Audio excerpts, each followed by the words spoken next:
What's good, y'all? It's your boy Jordan, and today we're back with another episode of Dogs and Vlogs, and today we're going to be showing you how to teach a stay command. Now, what a lot of people get wrong with stay command is they think that it's too late to teach a stay command. As long as you have a willing dog that's not stubborn and is always willing to learn, and very energetic dog, you can really teach a stay command to your dog, even if they're an adult. It's going to take time. It's going to take time, but as long as you know what you're doing, you're going to get it. And if you don't know what you're doing, that's why you're watching me, Jordan, on Dogs and Vlogs. So the best way I feel to start is with food. You really want to start stay command with food, because food really makes them excited. Food really makes your dog excited. So you really want to start with food when it comes to teaching stay command. Now you can start with treats, but I recommend you start with food, because like your dog is always going to be hungry for that food. But if she loves you, she's not going to touch that food until you tell her to touch that food, if you get what I'm saying. So just scooping that food out now. I find this more convenient than pouring it, because it's like easier, and I don't got to lift this heavy bag up every time I want to feed this dog. I want to give you back. She's getting regular kibble today. She's getting regular kibble today because she only eats her raw meat food on weekends. So the only times I can really feed her the raw meat is on the weekends, because if I feed her during the week when I'm at school, then she's gonna be having a time on this floor, and I don't want her to be duking on the floor. And although she is house trained, she's house trained not to poop in the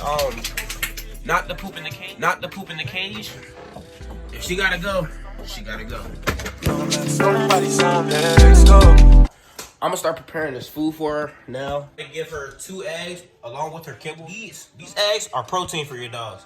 So if you give this to your dogs every day, I don't recommend it, but I would say 2 to 3 days out of the week, you want to give your dogs the eggs. You want to feed them the raw meat diet at least 2 to 3 times a week too, so they can put on some muscle, man. So you can crack these in if you want to, and then mix it up. I'll alternate with both. So this time I'm gonna be getting a cup, and I'm gonna be scrambling these eggs. Not scrambling like in a pot, because I would never feed my dog cooked scrambled eggs. But like, I'm gonna be scrambling these eggs in this cup, and I'll pour it over. So it's protein for the dogs, man. It's protein for the dogs. We want to get some strong, nice dogs. You want your dogs to be strong and healthy. We ain't giving our dogs no cooked bones. We ain't trying to have them hurt. We're gonna crack this egg. I'm gonna give her the shells today again. When we get her first raw meat. My bad, y'all. Her first raw meat diet on the weekend, she's not gonna get the shells because she been eating it a lot lately, and you don't need to give them the shells all the time. So we're gonna crack this, and then we're gonna scramble this. But first, we're gonna take these. She got nice and good. She gonna get them today. These don't shard them though. That's the thing. These eggshells, they don't shard. It's the cooked bones and chicken that shard the dogs. So you don't want that for your dog. We try to have some nice, strong, healthy pit bulls. Mix this in nice and good. You know, I ain't gonna figure for y'all. I always keep these fast food cups. I ain't gonna fit. I always keep these fast food cups. Cause this time I'm not gonna be putting my hands on the food. I don't feel like hand mixing it today. And since I don't feel like hand mixing it today, this is why I scrambled the eggs. When I pour the scrambled egg on top of this, it's gonna go through all the creases and crevices throughout the food. The only reason why I'm gonna mix this is because it has shells, and if it had no shells, I wouldn't have to mix it up. We're gonna pour this over top of the food.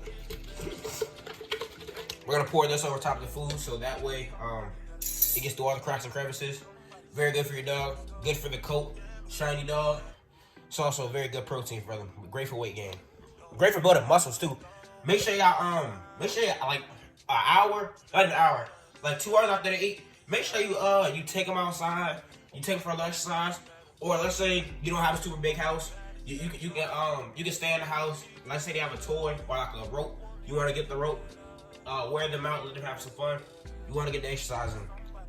We try to build strong dogs, not fat dogs. We try to build big, strong dogs. I want the dogs to be big and strong, not big and fat. Because a lot of people, what they mistake is they feed their dogs. Like they just feed them. They don't give them no exercise. They think about wants to use the bathroom.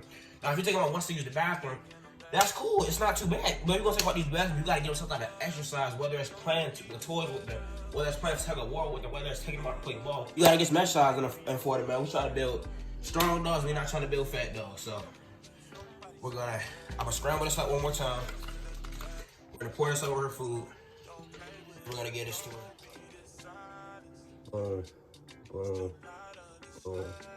Look, hey, y'all see that? Hey, y'all see how it's going through crevices? It's going through all the crevices. So, I'm gonna mix these shells in. Because I don't want her to just eat the shell at the top. Like, when y'all give the eggs to y'all dogs, y'all have to make sure that y'all don't just crack the egg on top. Because the eggs taste super good to the dog. It's like you drinking a frap with some caramel drizzle. It's protein for them. It's good for them. If you just crack the egg on the top, they're going to lick the egg off of the top, and they might not mess with the food.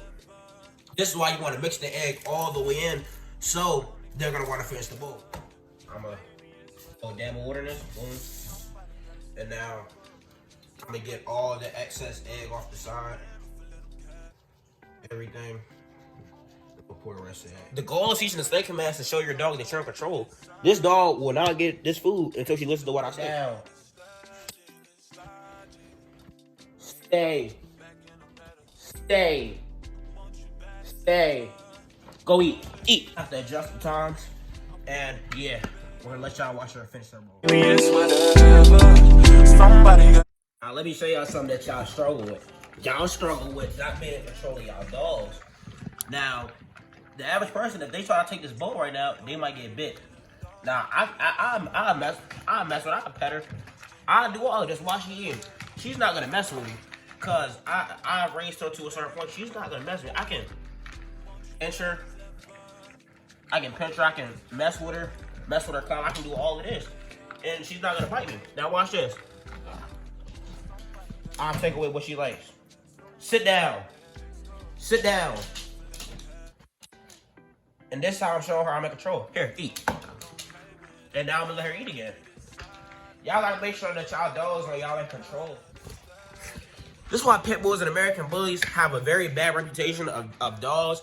It's because the wrong people get these type of dogs. If you get this dog, you really have to be a person that's not fearful. If you're fearful of this dog will realize, and this dog will treat you a certain way.